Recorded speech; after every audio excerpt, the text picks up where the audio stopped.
수능 특강 독서 인문예술 7강 지식에 대한 토대론의 입장 수업 시작해볼게. 1문단이야.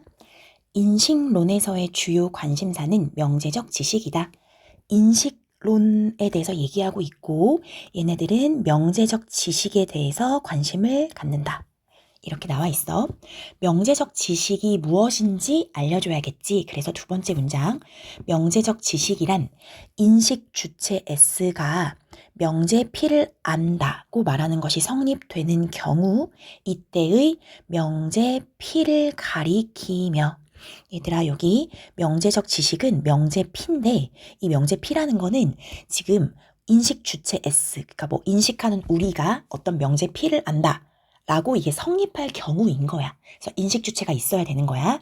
그때 명제 P를 명제적 지식이라고 하며 인식론에서 지식은 전통적으로 정당화되는 참인 믿음이라고 설명된다.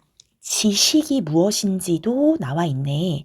인식론에서 말하는 지식은 정당화되는 참인 믿음 이렇게 설명하고 있대. 지식에 대한 인식론의 전통적 설명에 따르면 지식은 다음 세 가지 조건들이 충족되어야 한다. 그러니까 이제 뭐에 대해서 얘기하냐면 지식이 되는 조건. 지식이라는 게 정당화되는 참인 믿음 이렇게 얘기했잖아. 그러면 무엇이 충족이 되어야 정당화되는 참인 믿음이냐? 라는 얘기를 이제 해주겠다는 거야. 그래서 지식의 조건 세 가지. 첫 번째 조건이야. 첫 번째 조건은 P는 참이어야 한다. 명제 P 있었지. 걔가 참이어야 된대. 괜찮지? 정당화되는 참인 믿음 이렇게 돼 있으니까. 두 번째 조건은 인식 주체 S는 P를 믿어야 한다. 아까 인식 주체가 있었잖아. 그 주체가 P라는 명제를 믿어야 돼. 그 다음 세 번째 조건은 인식 주체 S가 P를 믿음에 있어서 아까 믿는다고 했지. 그냥 믿는 게 아니라 인식적 정당성을 가져야 한다. 그저 믿는 게 아니라 정당함에 의거해서 믿어야 한다는 거야. 자, 그럼 조건 세 가지 다시 정리해볼까? 조건 세 가지가 뭐였어? 일단 P는 참이고 그 참인 P를 인식 주체 S가 믿어야 되고 믿는 이유는 인식적 정당성에 의거해서 믿어야 한다. 이렇게 얘기하고 있어. 계속 볼게. 특히 세 번째 조건은 지식과 단순한 추측을 구분하기 위해 필요한 조건에 해당한다. 좀 읽어볼까? 무슨 말이냐면 가령 예를 들어서 행성에 대한 정의의 변경으로 인해 결정된 내용인 명왕성은 외소 행성이다를 명제 P라고 한번 해보자는 거야. 그때 주체 S가 명제 P를 믿어. 아, 명왕성은 외소 행성이지? 라고 믿어. 그 이유가 단지 동전을 던져 앞면이 나왔기 때문이라면 S는 명제 P를 안다고 말할 수 없다. 얘들아, 이 말 무슨 말인지 이해됐어? 명왕성은 외소 행성이다 라는 걸 믿으려면 이 사람이 왜 그걸 믿는지 인식적 정당성이 있어야 해. 이러이러한 이유로 인해서 나는 명왕성이 외소 행성이라는 걸 믿어. 이렇게 말을 해야지 그냥 동전을 던져서 앞이 나오면 믿기로 하고 뒤가 나오면 안 믿기로 해 해서 앞이 딱 나온 거야. 믿어야지. 이거 안 된다는 거야. 알겠지? 그래서 이 세 번째 인식적 정당성은 지식인지 아니면 단순한 추측인지 이게 구분되는 조건에 해당한다. 이렇게 얘기를 하고 있는 거야. 괜찮니? 정리를 해보고 갈게. 이 첫 번째 문단에서는 인식론에 대해서 이야기를 해주고 있고 인식론에서는 뭐에 관심을 갖냐면 명제적 지식에 관심을 갖는다. 라고 이야기를 했어. 명제적 지식. 그리고 명제적 지식이 무엇이야? 라고 물어봤을 때 뭐가 명제적 지식이냐면 인식 주체 S가 인식을 하는 어떤 사람 S가 명제 P를 안다 라고 말하는 것이 성립하는 경우에 이 명제 P가 바로 명제적 지식이다. 이렇게 명제적 지식에 대해서 정의를 내려줬어. 됐지? 그래서 명제적 지식이 뭔지 너희가 정리를 하면 되고, 그 다음 지식이란 이렇게 들어가거든. 그렇다면 인식론에서 전통적으로 지식은 무엇이라고 이야기를 하느냐? 정당화되는 참인 믿음. 정당화되는 참인 믿음. 이렇게 지식을 설명하고 있대. 이랬을 때 이 지식의 조건 3가지를 얘기해주지. 조건 3가지. 이 조건 3가지가 충족되어야 지식이라고 할 수 있어. 자, 이게 뭐였더라? 일단 명제 P는 참이다. 거짓이면 안 되고, 그 다음 2번째 인식 주체 S는 P를 믿어야 돼. 믿지 않으면 지식이 아니야. P를 믿어야 한다. 이게 2번째 조건.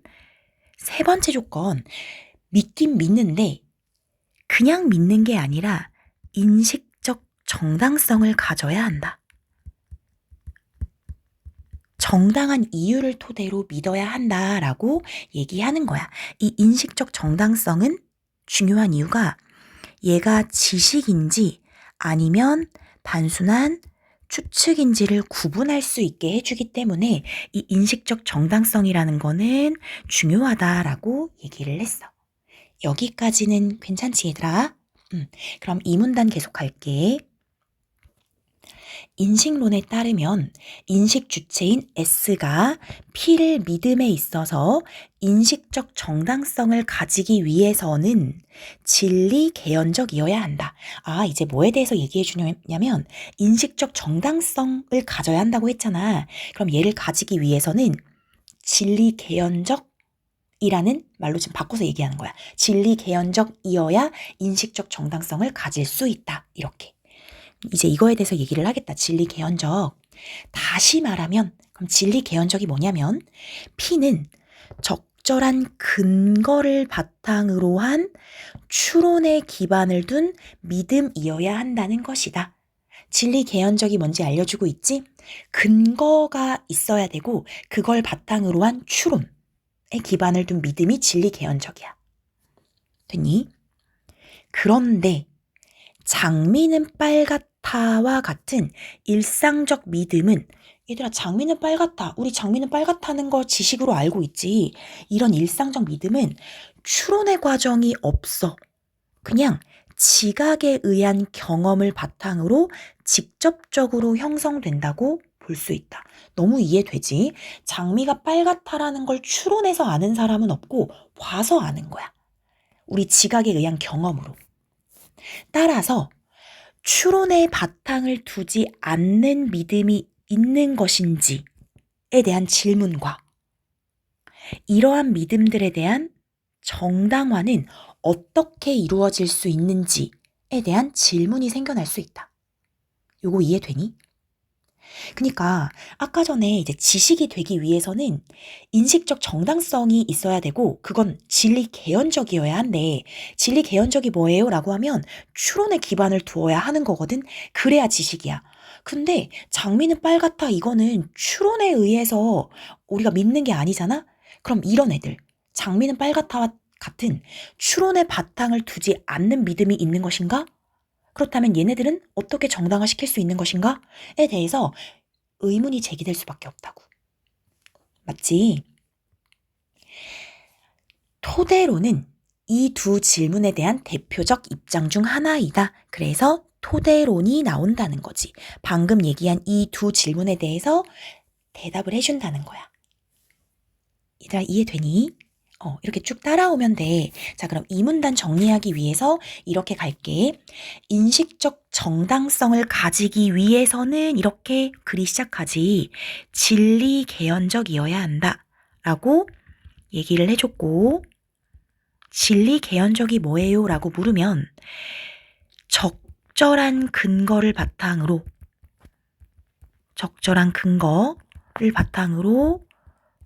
추론에 기반을 둔 믿음이다.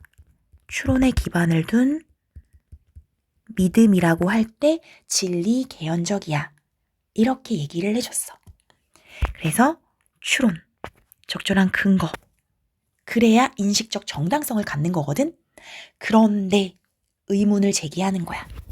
지식 중에서 우리가 누구나 동의하는 지식이 있어. 장미는 빨갛다. 장미 빨간색이야. 이거 있잖아. 이 장미는 빨갛다와 같은 일상적인 믿음 있지. 일상적 믿음은 추론을 바탕으로 한 지식이 아니라는 거야. 맞지? 얘네들은 추론을 해가지고 추론을 바탕으로 우리가 믿고 있는 게 전혀 아니라 뭐에 의해서? 지각에 의한 경험. 지각에 의한 경험. 그러니까 눈으로 봐서 우리의 그런 눈으로 본 경험을 바탕으로 직접적으로 형성이 되는 거지. 직접적이야.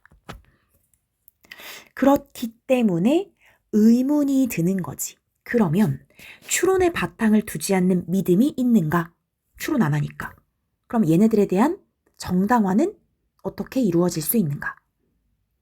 이해되지? 적을까? 그렇다면 따라서 추론에 바탕을 두지 않는 믿음. 바탕 두지 않는 믿음이 있는 거니? 이런 질문과 이런 믿음이 있다면 이 믿음에 대한 정당화는 어떻게 할 수 있는 거니? 라는 질문을 던질 수 있다. 이거에 대해서 설명하는 것이 뭐라고? 토대론. 이렇게 되는 거지. 그럼 앞으로 뭐에 대해 설명을 해줄까? 토대론에 대해서 설명을 해주겠지. 괜찮지 얘들아 흐름이? 자 3문단 갈게. 토대론자들에 따르면 토대론이야. 우리의 믿음 체계는 두 개의 층위로 이루어져 있다. 우리 믿음 체계 자체가 두 개의 층위야. 하나는 추론의 과정 매개 없이 직접적으로 형성되며 정당화되는 믿음들로 추론 없어 직접적으로 형성되는 믿음이고 믿음 체계의 토대를 이루는 기초 믿음들이다. 자, 기초 믿음이 뭐라고? 기초 믿음? 추론 필요 없어. 그냥 직접적으로 형성되는 거고 어떤 토대를 이루는 애야. 그게 기초 믿음들. 다른 하나는 그러니까 첫 번째가 기초 믿음들이고 다른 하나는 이러한 기초 믿음들로부터 추론을 통해 정당화되는 믿음들인 비기초 믿음들이다. 그러니까 이 비기초 믿음들은 뭐야? 기초 믿음으로부터 추론을 통해 정당화되는 거야. 이렇게 두 가지의 층위로 믿음 체계를 나눈대. 이해됐어? 자, 요거 정리하고 계속 읽을게. 토대론에 대한 얘기야. 토대론에서 믿음 체계. 얘네들은 믿음 체계를 두 개로 나누거든. 무엇과 무엇이었는지 기억나니? 기초 믿음들이 있고 기초 믿음들, 그 다음 비기초 믿음들이 있어. 비기초 믿음들. 이렇게 두 개로 믿음 체계를 나누고 기초 믿음들은 추론의 과정이 없어도 되는 거야. 추론의 과정 없어. 그럼 어떻게? 그냥 직접적으로 형성되는 믿음들이야. 직접적으로 형성되는 믿음들. 그리고 믿음 체계의 토대를 이루는 믿음들, 기초를 이룬다는 거야. 그러니까 기초 믿음들이라고 얘기를 하는 거고 비기초 믿음들은 뭐냐면 방금 형성된 기초 믿음들 있잖아. 기초 믿음들을 토대로 해서 추론해서 만들어진 믿음들이 비기초 믿음들이라고 얘기하는 거지. 어떻게 두 개로 나눴는지 너무 알겠지. 그래서 기초 믿음들과 비기초 믿음들 이렇게 두 가지로 나눴어. 계속 다시 글을 갈게. 토대론자들이 믿음들을 두 개의 층위로 나누는 이유는 그러니까 이게 두 개로 나누는 이유는 기초 믿음이 존재해야만 하는 논증이 존재하기 때문이다. 기초 믿음이 존재해야만 한데 자 이렇게 이제 얘기를 한다. 어떤 믿음 A A1이 정당화되었다고 가정하자. A1이 정당화되었어. 그러면 A1은 적절한 근거에 바탕한 추론의 기반을 두어야 하기 때문에 A1을 정당화할 수 있는 근거가 있어야 되지? 그치? 우리 아까 그 인식론에 따르면은 근거가 있어야 되잖아? 근거에 따른 추론을 기반으로 믿음이 형성되니까. 그럼 그 근거를 뭐라고 할 거냐면 A2라고 한대. A2를 바탕으로 A1이 정당화되는 거야. A2가 근거니까 A1은 정당화됐어. 그러면 A2 역시 정당화되어야 되잖아. 그러면 이를 정당화할 수 있는 근거인 A3이 필요해. A3이 근거로 추론해서 A2를 정당화시켜. 느낌이 오니? 그럼 A3을 정당화시키기 위해서 A4가 필요해. 이런 식으로 후퇴가 무한히 계속되는 거야. 계속 가. 그러면 정당화의 과정이 무한히 계속되잖아. 그렇다면 결국 어떠한 믿음도 정당화될 수 없게 되는 거야. 끝이 없으니까. 이것을 무한 후퇴 논증이라고 한다. 얘들아, 무한 후퇴 논증 이해되지? A1을 정당화시키기 위해서 A2, 그를 위해서 A3 하면 끝이 없이 무한 후퇴한다. 토대론자들은 다른 믿음에 의존함이 없이 정당화되는 믿음들이 있다고 주장함으로써 이 무한 후퇴를 종결하는 것이다. 그러니까 다른 믿음에 의존함이 없이 정당화되는 믿음들, 이게 토대론자들이 얘기한 기초 믿음들인 거야. 기초 믿음들을 딱 설정해야지 이 무한 후퇴가 종결될 수밖에 없는 거야. 안 그러면 무한 후퇴는 끝이 없어. 그 어느 것도 정당화될 수 없다. 이렇게 말을 하고 있어. 자, 이해됐어? 믿음 체계를 두 개로 나눈 이유. 이해되니? 자, 정리해볼게. 믿음 체계를 두 개로 나눈 이유는 일단 무엇을 종식시키기 위해서? 무한 후퇴 논증을 종식시키기 위해서야. 무한 후퇴 논증을 종식시키기 위해서. 종식 혹은 여기선 지금 종결이라고 했어. 종결시키기 위해서 믿음 체계를 두 개로 나눌 수밖에 없는 상황이 된 거야. 왜? 무한 후퇴 논증이 종결되기 위해서는 뭐가 필요하니까? 기초 믿음. 기초 믿음들이 필요해. 기초 믿음이 뭔데? 다른 믿음에 의존하지 않는 믿음. 다른 믿음에 의존하지 않고 정당화될 수 있는 믿음이 필요해. 이렇게 직접적으로 형성되는 믿음이 필요한 거야. 이게 바로 이제 토대를 이루는 믿음이 되는 거고. 이해됐니? 그래서 여기서 뭐라고 했냐면 기초 믿음이 존재해야만 하는 논증이 존재하기 때문에 이렇게 얘기를 하고 있는 거야. 기초 믿음이 꼭 필요하다. 자, 토대론 괜찮아. 여기까지 넘어가 볼게. 그 다음 문단 넘어갈게. 4문단이야. 토대론자들은 무한 후퇴 논증으로 나타나는 문제를 해결하기 위해 기초 믿음이 있다고 주장했다. 요약해 준 거지. 우리가 지금 앞에 3문단에서 본 걸 얘기하고 있어. 기초 믿음이 있는 이유가 뭐니? 하면 무한 후퇴 논증으로 나타나는 문제를 해결하기 위해. 토대론자들은 이와 함께 기초 믿음이 어떻게 정당화되는지도 설명해야 했다. 기초 믿음이 있다 라고만 말하면 안 되고, 그렇다면 기초 믿음이 어떻게 정당화될 수 있는지까지 설명을 해줘야 기초 믿음을 인정할 수가 있는 거야.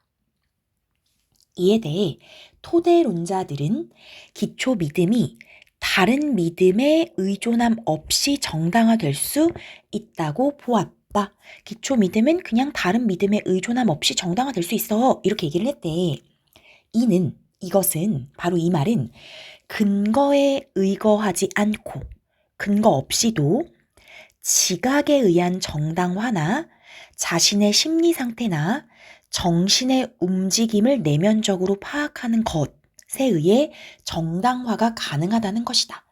그러니까 기초 믿음은 다른 믿음에 의존하지 않아도 되거든? 그러면 무엇에 의해 정당화가 가능하니? 라고 하면 그냥 지각, 우리가 보는 거, 그 다음 나의 심리 상태, 그 다음 나의 정신의 움직임, 이런 것을 파악하는 거, 이거 자체로도 충분히 정당화가 되는 거야 라고 얘기를 한다는 거지. 예를 들어줘 얘들아. 예컨대 나는 기쁘다 라고 얘기했잖아. 그럼 이거는 심리 상태에 대한 파악을 통해 정당화되는 기초 믿음에 해당한다는 거야. 그러니까 나는 기쁘다를 어떤 근거에 의거해서 정당화할 수가 없고 그냥 내 심리 상태, 나 기쁘잖아. 그러니까 나의 심리 상태를 통해서 정당화된다. 또 해볼게. 또한 기초 믿음이 또 있어.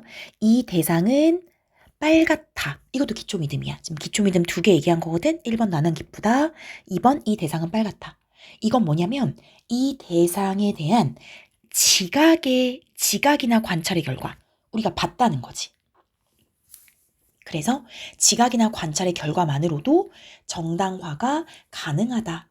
이렇게 보인다는 거야. 알겠어? 계속 볼게. 이 대상에 대한 지각에 따른 경험적 내용을 서술한 비개념적 감각 경험인 이 대상은 빨갛게 보인다에 의해서 정당화될 수 있다. 조금 어려운 것 같은데 다시 봐봐. 이 대상은 빨갛다 라는 건 기초 믿음인데 얘는 뭐에 의해서 정당화되냐면 이 대상은 빨갛게 보인다. 빨갛게 보이니까 내 눈에 빨갛게 보이니까 이건 뭐냐면 개념이 아닌 감각 경험. 개념 아니잖아? 빨갛게 보이는 것은. 그리고 감각 경험이잖아. 이것에 의해서 정당화될 수 있다. 이렇게 얘기를 하는 거야. 조금 더 읽어볼게. 그러면 이 비개념적 감각 경험 있잖아. 이게 기초 믿음을 왜 정당화할 수 있냐? 그 까닭은 보인다 또는 뭐뭐하게 들린다 라는 서술어는 외부 세계에 대한 판단이 아니고 이건 외부 세계 판단이 아니라 감각 주체 내면에 들어있는 경험적 내용. 감각 주체 내면, 그러니까 바깥에 대한 판단이 아니라 그냥 내가 봤을 때 그렇게 보여. 나에게 그렇게 들려. 이런 내면에 들어있는 경험적 내용이라는 거야. 그리고 그걸 뭐라고 했냐면 비개념적 감각 경험 이렇게 얘기를 한 거지. 자, 요거 감각 주체 내면에 들어있는 경험적 내용을 뭐라고 한 거야? 비개념적 감각 경험이라고 정의했다고 문장에서 그렇게 보이지. 그것을 나타내는 말이기 때문이다. 토대론자들은 다른 믿음에 의존하지 않는 믿음을 초석으로 선택하고 다른 믿음에 의존하지 않는 믿음을 우리 아까 뭐라고 했어? 기초 믿음. 그걸 초석으로 선택했어. 토대로 선택했어. 그리고 이것을 토대로 다른 지식을 도출하려고 했다. 비기초 믿음들을 이제 도출해 나가는 거지. 얘들아 이해되니? 알 듯 말 듯 이럴 것 같아. 조금 적어볼게. 적으면서 다시 한번 이해를 해보자. 계속 토대론자 얘기고 토대론자들은 기초 믿음을 설정했지. 기초 믿음. 이 기초 믿음은 다른 믿음에 의존함 없이 정당화가 가능하다. 이렇게 본 거지. 다른 믿음 필요 없어. 다른 믿음에 의존 안 해도 돼. 의존함 없이 정당화된다. 됐니? 됐어. 그리고 이 말은 다시 말하면 뭐냐면 다른 믿음에 의존함 없이 정당화된다라는 것의 말을 다시 풀어서 당연히 근거에 의존 안 해도 돼. 이건 계속 나오고 있지. 기초 믿음은 근거에 의존함 없이 그럼 뭐에 의해서? 지각에 의한 정당화. 지각. 그 다음에 자신의 심리 상태. 나의 심리 상태나 아니면 정신의 움직임. 나의 정신의 움직임을 내면적으로 파악하는 거. 얘네들은 이제 내면적 파악이겠지. 심리 상태나 나의 정신이니까 내면적으로 파악하는 것에 의해서 정당화되는 기초 믿음이다. 이렇게 얘기했거든. 자, 다시 볼게. 나의 지각 혹은 나의 내면적인 심리 상태나 정신의 움직임으로 충분히 정당화가 되는 거야. 그래서 두 가지 기초 믿음을 얘기해 줬거든. 첫 번째, 나는 기쁘다. 나는 기쁘다. 이 기초 믿음이래. 지금 기초 믿음의 예인 거야. 나는 기쁘다는 심리 상태에 대한 파악인 거야. 심리 상태. 그래서 심리 상태로 인해서 정당화될 수 있다. 이런 기초 믿음이다. 이렇게 얘기를 한 거고, 두 번째 기초 믿음을 얘기했는데 이 대상은 빨갛다. 아까는 장미는 빨갛다 이런 거 나왔잖아. 이 대상은 빨갛다. 이런 것도 기초 믿음이야. 기초 믿음인데 얘는 이제 지각이나 관찰의 결과로 정당화된다고 나오거든. 지각이나 관찰의 결과이다. 우리가 지각하거나 바라봄으로 인해서 이 대상은 빨갛다. 이렇게 형성된 거야. 그러면 얘는 뭐 가지고 정당화가 되냐면 여기가 조금 어렵지. 이 대상은 빨갛다가 무엇으로 인해 이제 정당화가 되니? 라고 했을 때 얘는 이 대상은 빨갛게 보인다에 의해서 정당화가 된다는 거야. 이 대상은 빨갛게 보인다. 약간 말장난처럼 느껴질 수도 있는데 뭐뭐하게 보인다 라는 비개념적 감각 경험에 의해서 이런 걸 뭐라고 하냐면 비개념적, 얘들아 개념이 아니라는 거야. 감각 경험 괜찮지? 우리가 감각해서 얻은 경험, 보인다고 했으니까. 이런 것에 의해서 정당화가 된다. 이것에 의해서 정당화가 된다. 얘들아 됐니? 자, 그럼 비개념적 감각 경험이 뭐가 있는지 알려준다. 방금 얘기한 거. 뭐뭐하게 보인다. 혹은 내가 들었어, 무엇을. 뭐뭐하게 들린다. 이런 게 비개념적 감각 경험이거든. 얘네들은 외부 세계에 대한 판단이 아니야. 얘네는 외부 세계에 대한 판단이 아니고 아니야. 그럼 뭐야? 뭐라고 하면 되냐면 감각 주체의 내면에 들어있는 경험적 내용. 그러니까 주체의 내면, 내 안에서 일어난다는 거지. 나의 내면에서 작용하는 경험적 내용이야. 그걸 뭐라고 해? 비개념적 감각 경험이라고 하는 거야. 나의 내면에서 일어나는 경험. 얘들아, 이 내면이라는 말을 그냥 내가 겪는 거라고 생각하면 돼. 내가 그렇게 봤고 내가 그렇게 들었어. 이런 얘기야. 이해됐어? 그러니까 외부가 아니라 다른 사람이 그렇게 한 게 아니라 내가 그렇게 경험했다는 거지. 이런 비개념적 감각 경험에 의해서 정당화될 수 있다. 이해됐을까? 이 부분 좀 잘 읽어봐봐. 그래서 비개념적 감각 경험이 뭔지 정의도 얘기해주고 있는 거지. 그래서 토대론자들은 이런 기초 믿음을 초석으로 선택해. 초석으로 선택하고 이 기초 믿음을 토대로 이제 다른 비기초 믿음들을 도출하려고 했다. 이렇게 얘기하고 있어. 계속 볼게. 오문단이야. 토대론자들의 이러한 입장은 어떤 믿음이 기초 믿음이 되며 기초 믿음으로부터 어떻게 비기초 믿음이 정당화되는 것인가를 두고 여러 입장으로 나뉘는데, 그러니까 이것도 뭐 하나의 입장이 있을 수가 없는 거야. 그럼 도대체 어떤 게 기초 믿음인데? 그리고 기초 믿음으로 어떻게 비기초 믿음이 정당화되는데? 이것을 두고 여러 입장으로 나뉘어.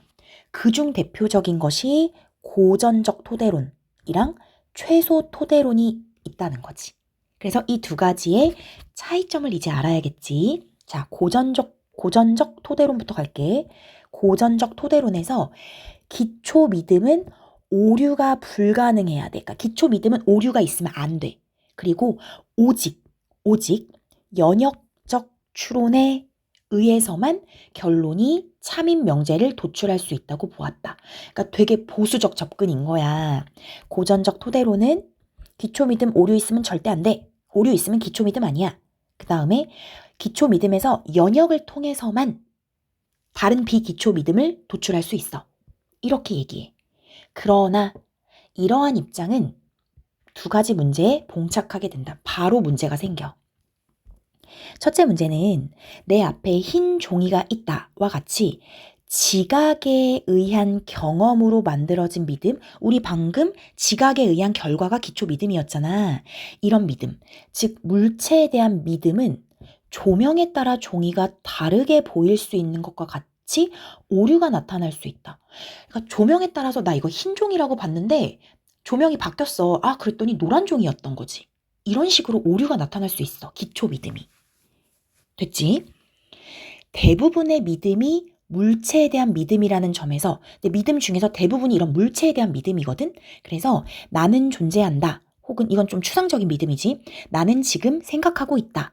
등과 같이 고전적 토대론에서의 오류 불가능한 믿음은 일부의 특수한 믿음들에만 국한된다. 기초 믿음이 너무 적어지는 거야. 이게 첫 번째 문제야. 그 다음 해볼게. 두 번째 문제는 물체에 대한 믿음이 오류 불가능한 믿음이라면 비개념적인 감각 경험에 대한 믿음에 의해서 연역적으로 도출되어야 하는데 그렇지 못하다는 점이다. 좀 어렵다.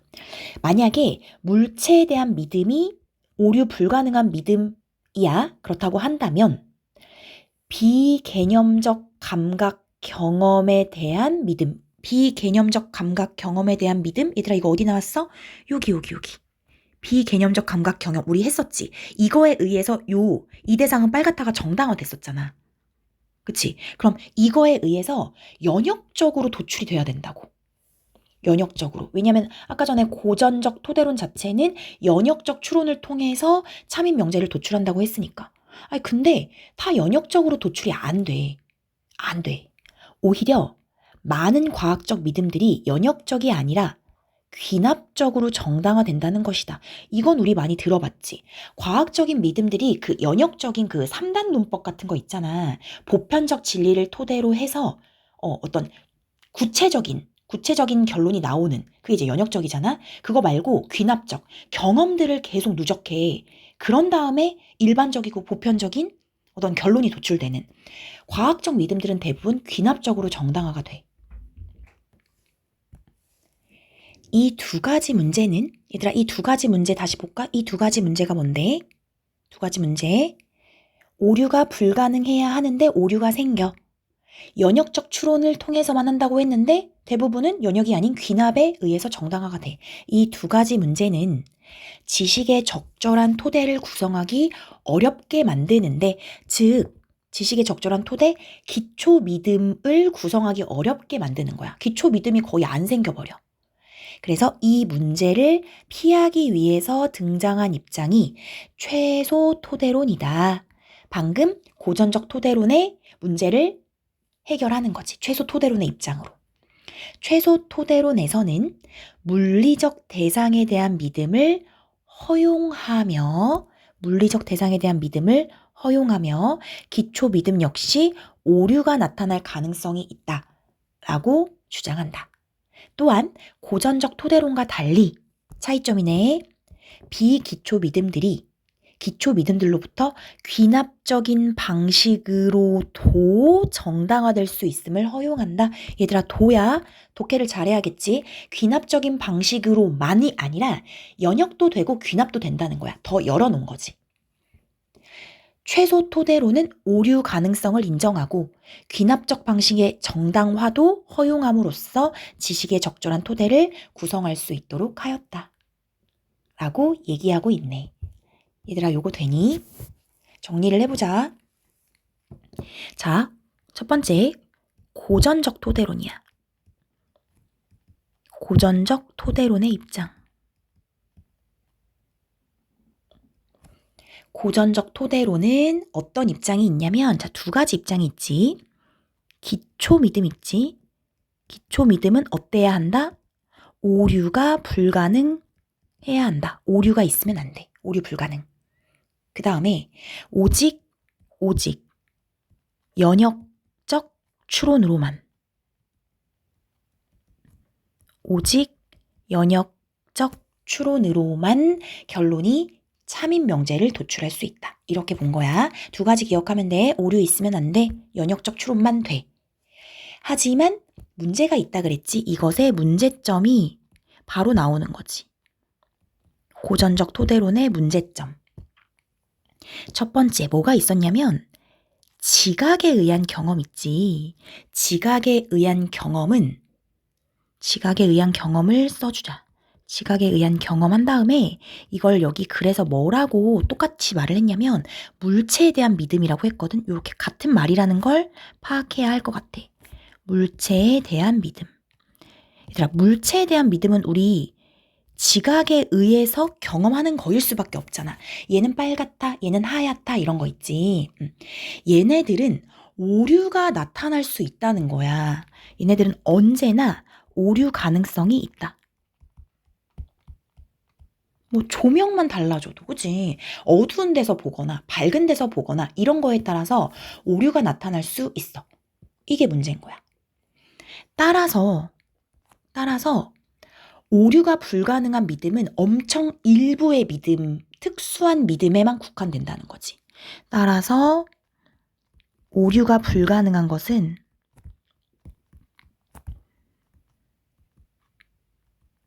특수 믿음들에만 국한된다. 거의 없다. 여기서는 뭐 나는 존재한다. 나는 생각하고 있다. 이 정도만 얘기했어. 됐지?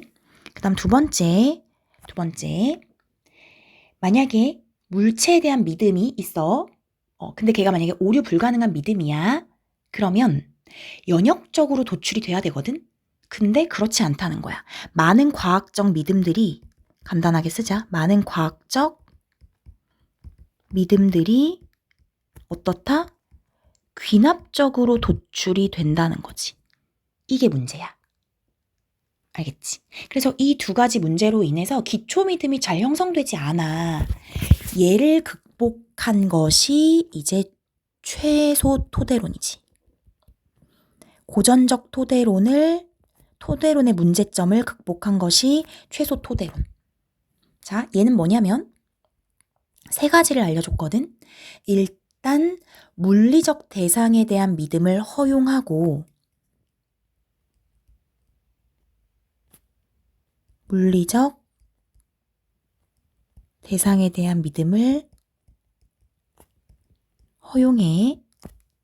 그 다음에 오류 가능성도 있다고 얘기해. 기초 믿음이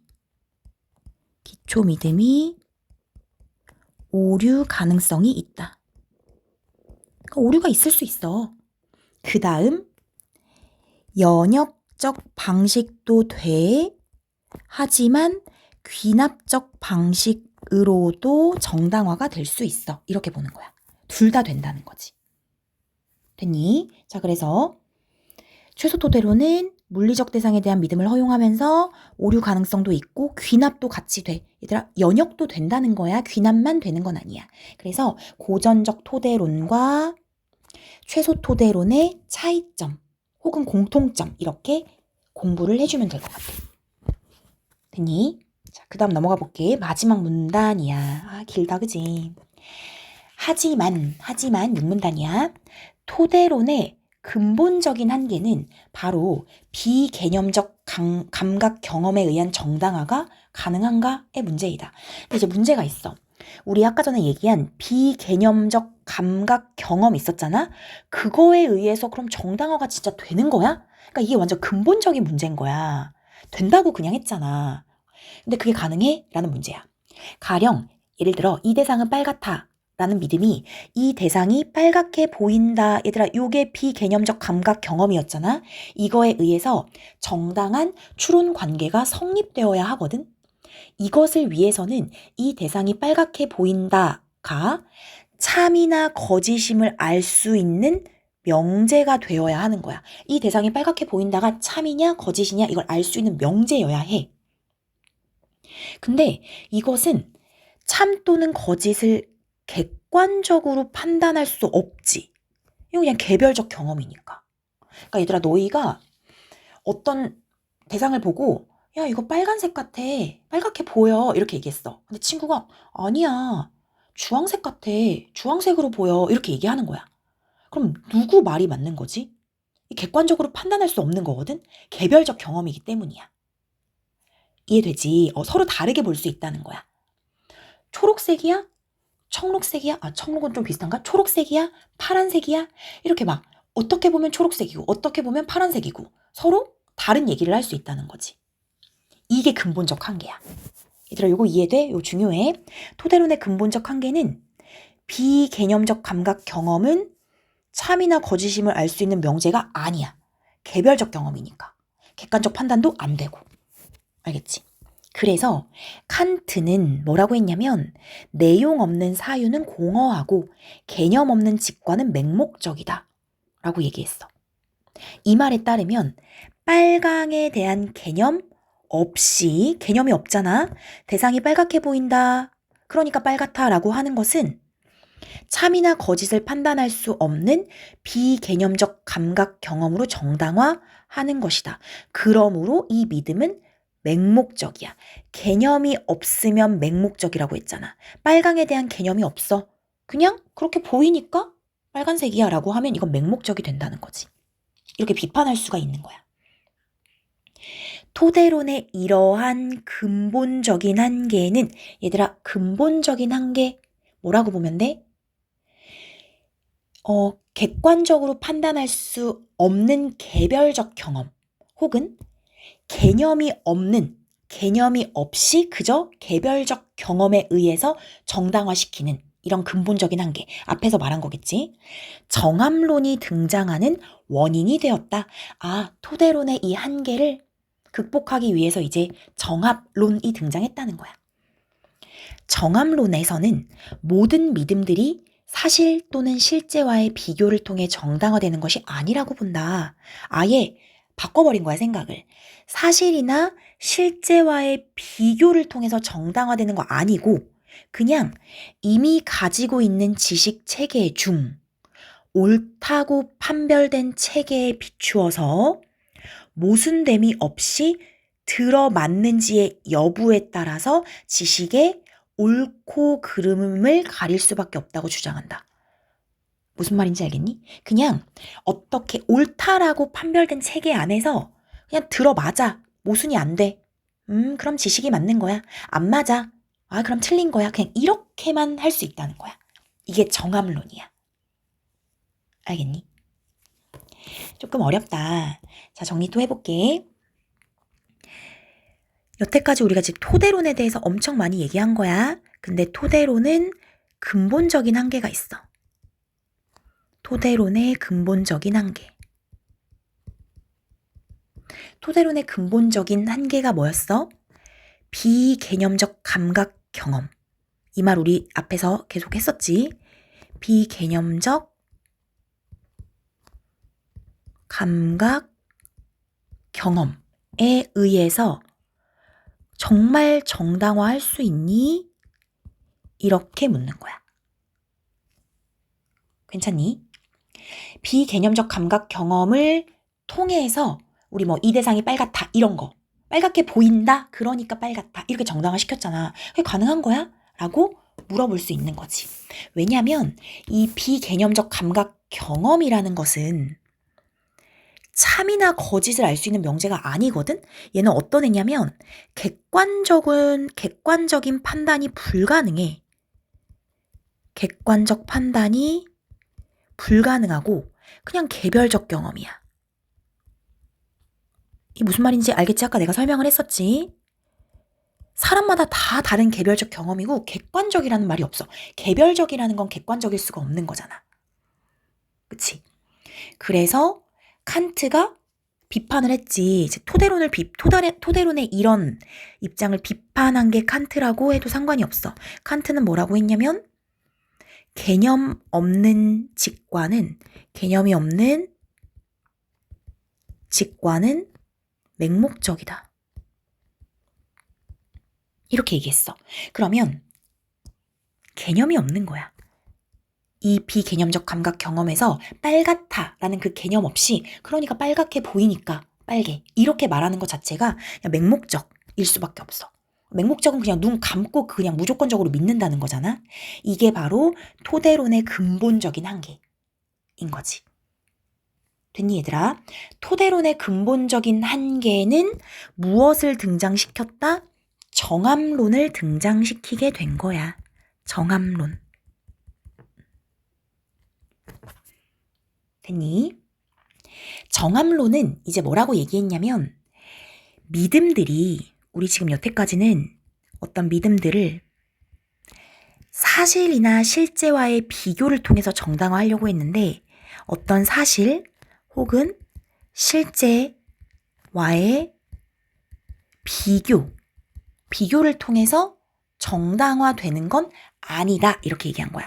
사실하고 실제와 꼭 비교해서 정당화시키는 게 아니고 그럼 어떻게 하는 거냐면 그냥 지식 중에서 이미 가지고 있는 지식 중에서 옳다고 판별된 체계가 있을 거 아니야? 지식 중에서 옳음이라고 판별된 체계에 비추어서 모순됨이 없이 들어맞는지 모순 없이 맞는지의 여부에 따라서 여부 해서 맞아 그러면 지식이 맞는 거고 틀려 그럼 틀린 거고 이렇게 지식의 옳고 그름을 가릴 수밖에 없다고 주장한다 라고 정함론까지 마지막에 언급이 된 거야. 얘들아 요게 지금 글이 처음에 인식론에 대해서 나왔던 거 기억하지? 인식론 그리고 토대론이 나오고 그리고 정함론이 이렇게 나온 거거든. 맞지? 인식론, 토대론, 정함론. 그래서 인식론에서는 뭘 얘기했었냐면은 지식의 조건, 지식이 되는 조건에 대해서 얘기를 쭉 한 거야. 알겠지? 그러면서 추론의 바탕을 두지 않는 그런 믿음은 정당화될 수 있니? 라고 의문을 제기하게 돼. 지식을 이제 정당화시키는 과정을 얘기하면서 그것 때문에 등장한 게 토대론이야 라고 얘기를 하면서 토대론이 이제 기초 믿음이랑 비기초 믿음을 나눠 해서 이 기초 믿음 같은 경우는 추론 없이 그냥 직접적으로 어떤 개념이나 그 우리의 심리 상태 이런 거에 의해서 직접적으로 그냥 판단할 수 있는 믿을 수 있는 그런 믿음이야 이렇게 얘기를 하거든. 그렇게 쭉 설명을 하다 보니까 이 기초 믿음을 정당화하는 비개념적 감각 경험은 어떻게 정당화할 수 있어? 과연 할 수 있어? 라는 근본적인 한계에 부딪히는 거야. 그러니까 토대론이 한계가 생길 수밖에 없지. 그것을 극복하기 위해서 설명하기 위해서 정함론이 등장했다. 이렇게 되는 거거든. 이렇게 전체 흐름을 보고 토대론 부분을 공부를 잘 해주면 될 것 같아. 됐어? 좀 어렵다. 자, 그러면 문제로 가볼게. 얘들아, 수능 특강 83페이지구나. 83페이지 볼게. 윗글에 대한 설명으로 가장 적절한 것은 1번, 믿음의 정당화와 관련된 여러 개념을 정의하고 각 개념 간의 공통점을 제시하고 있다. 믿음의 정당화를 설명하면서 개념을 정의한 건 있어. 뭐 명제적 지식이나 아니면 뭐 기초 믿음이나 이런 거 개념은 정의했거든? 근데 그 개념 간의 공통점을 제시한 건 아니야. 그래서 1번 틀리고 2번 믿음의 정당화와 관련된 상반된 입장을 분류한 후 절충하고 있다. 절충 없었지. 3번 믿음의 정당화와 관련된 특정한 입장에 대해 설명하면서 해당 입장이 가진 한계, 토대론에 대해서 설명을 했지.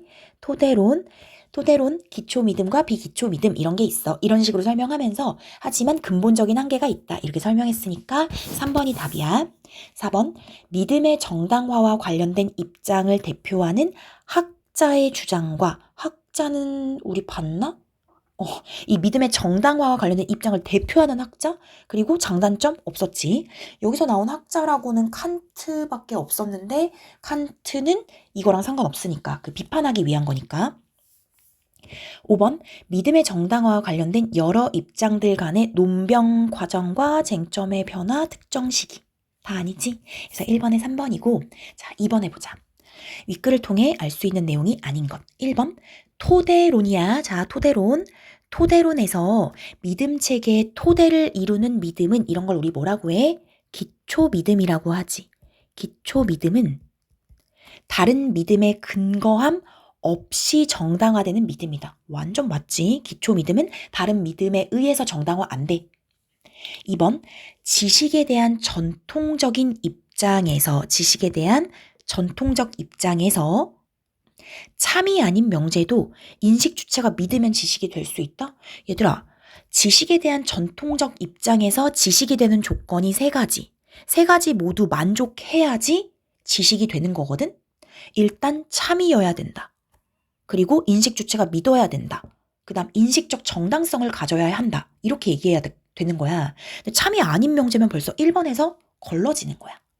알겠지? 그래서 참이 아니면 안 된다. 이거 1문단에서 확인할 수 있어. 답 2번이고. 3번 지식에 대한 인식론의 전통적 입장에서 지식의 세 번째 조건, 우리 방금 얘기한 거네. 인식의 정당성이지. 인식의 정당성이 있어야 돼. 그래야 단순한 추측과 지식을 구분할 수 있어. 그래서 추측과 지식을 구분하는 중요한 조건이 된다라고 우리 1문단에 나와 있었고, 4번이야. 고전적 토대론의 관점에서, 이번엔 고전적 토대론이야. 물리적 대상에 대한 믿음 중에는 지식의 적절한 토대가 될 수 없는 믿음이 있다.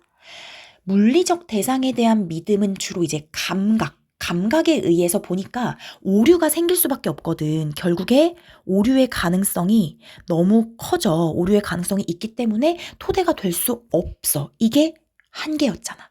그치? 그래서 5문단 맞는 것.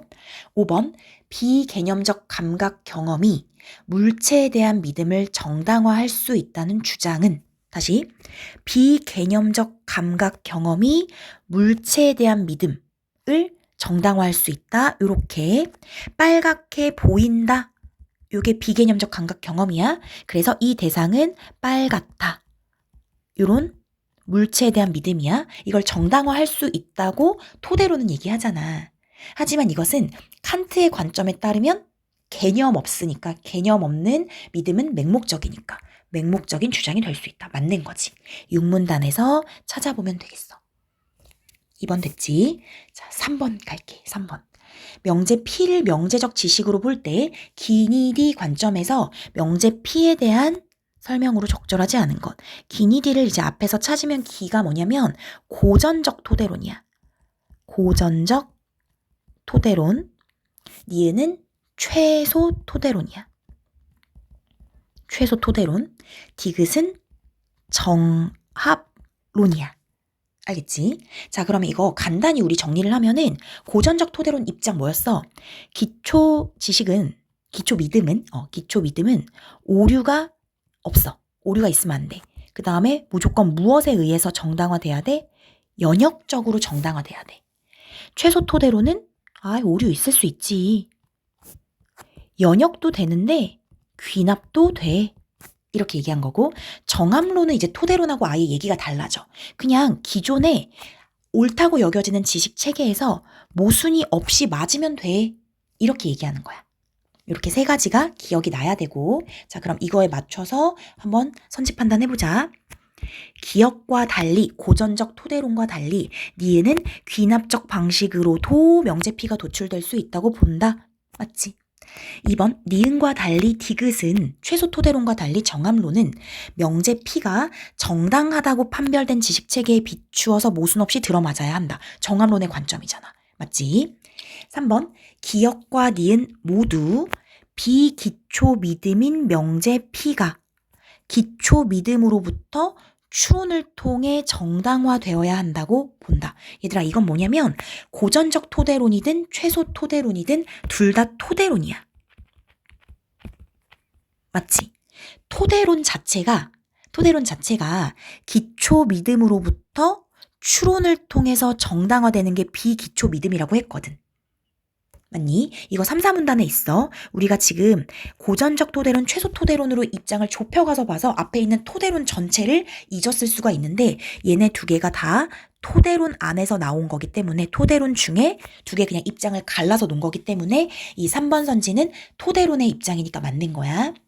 4번 니디 모두 명제 P가 기 미초 믿음이면 진리 개연성이 없어도 명제 P를 인식적으로 정당화할 수 있다고 본다. 틀린 느낌이 솔솔 나니? 자, 니은부터 보자. 니은은 토대론이야. 토대론은 명제 P가 비기초 믿음이잖아? 진리 개연성이 없어도 진리 개연성은 인식적 정당성이잖아. 인식적 정당성이라고 보면 되지. 인식적 정당성이 없어도 명제 P를 인식적으로 정당화할 수 있다? 안 되지, 그치? 니은 안 돼. 맞니? 디귿도 진리 개연성이 없으면 안 되는 거야. 모순이 안 돼야 되니까. 모순 없이 들어맞아야 되니까. 그래서 둘 다 틀렸다. 답 4번이고. 자, 5번.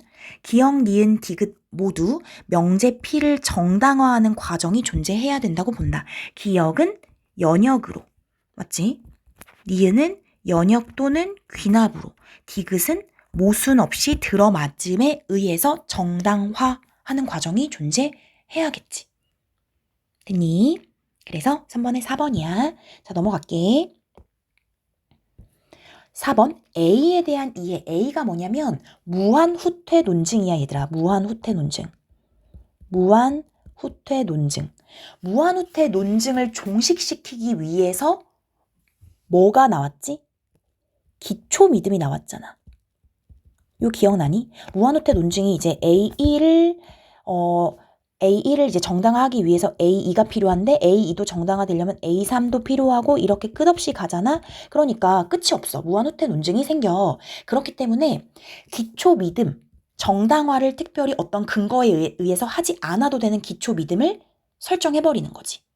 그래야지 이게 끝나니까. 그래서 답이 5번이거든. A는 다른 믿음에 근거하지 않는 믿음이 필요하다는 주장이 나오게 된 배경이 되었다. 맞지? 이게 기초 믿음이니까. 얘들아 됐니? 그래서 5번이고 다른 선지는 너희가 보면 되는데 나 1번 좀 볼게. A는 토대론의 한계를 해결하기 위한 주장이 나타나게 된 계기가 되었다. 얘들아 토대론의 한계를 해결하기 위해서는 뭐가 나타났더라? 얘는 이제 정함론에 대한 얘기야. 정함론. 그래서 무한후퇴 논증하고는 상관이 없다. 이렇게 보면 돼. 됐니? 자, 5번 마지막. 토대론의 관점에서 보기를 이해한 내용으로 적절하지 않은 것은 토대론의 관점이야. A는 땡땡씨가 자신이 직접 감각한 경험을 쓴 것이고 이거 A는 감각한 거야. 기초 믿음이겠네, 그치? 감각한 거니까. B는 A를 바탕으로 추론했어. 이걸 바탕으로 이렇게 추론한 거니까 얘는 비기초 믿음이겠다. 이렇게 보면 돼. 기초 믿음 봐봐. 안에 코트가 옷장에 있고 주방에 장바구니 있고 집안에는 끓여진 커피가 있고 본 거네. 그리고 이걸 보고 추론한 거야. 아내는 집에 왔어. 코트가 옷장에 있으니까. 주방에 장바구니 있어. 아, 시장에 갔었군. 커피가 끓여져 있어. 아, 커피를 끓였었군. 이렇게 된다는 거야. 자, 선지 보니까 고전적 토대론 관점, 최소 토대론 관점 이렇게 되어 있네.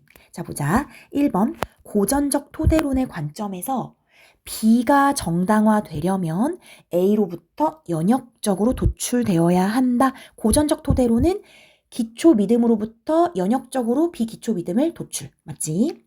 고전적 토대론의 관점에서 A에 주방에 장바구니가 놓여 있다는 기초 믿음이 되지 않을 수 있다. 얘들아 이거 무슨 말이야? 고전적 토대론 관점에서 주방에 장바구니가 놓여 있다는 기초 믿음이 되지 않을 수 있다. 왜냐면 오류가 가능하니까.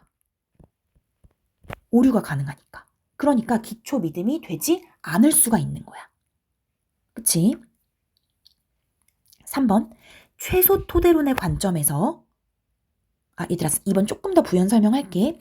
고전적 토대론의 관점에서는 이게 지금 지각에 의한 것은 좀 오류가 가능해져 버리잖아. 그러니까 주방에 장바구니가 놓여 있다 이렇게 했는데 이게 장바구니가 아니라 내가 잘못 본 거야. 그냥 핸드백이었던 거야.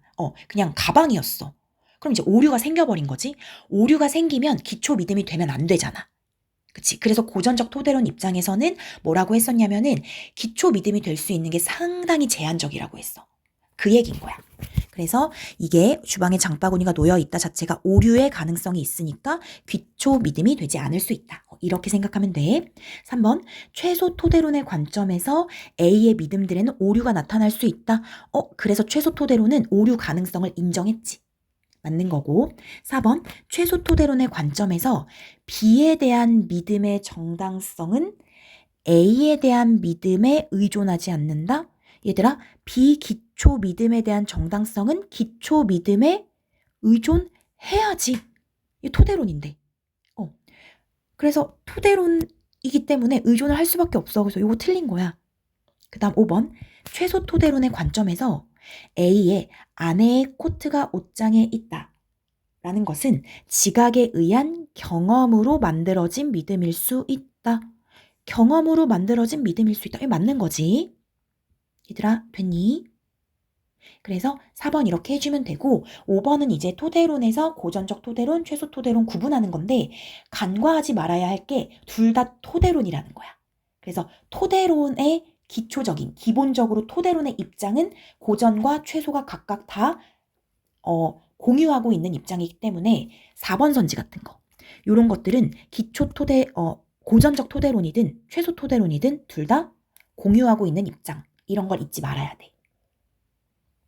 됐니? 여기까지 이렇게 할게 얘들아. 이거 조금 어려울 수 있으니까 좀 여러 번 읽어보면서 정리를 좀 해보도록 하자. 여기까지 할게. 너무 수고 많았어.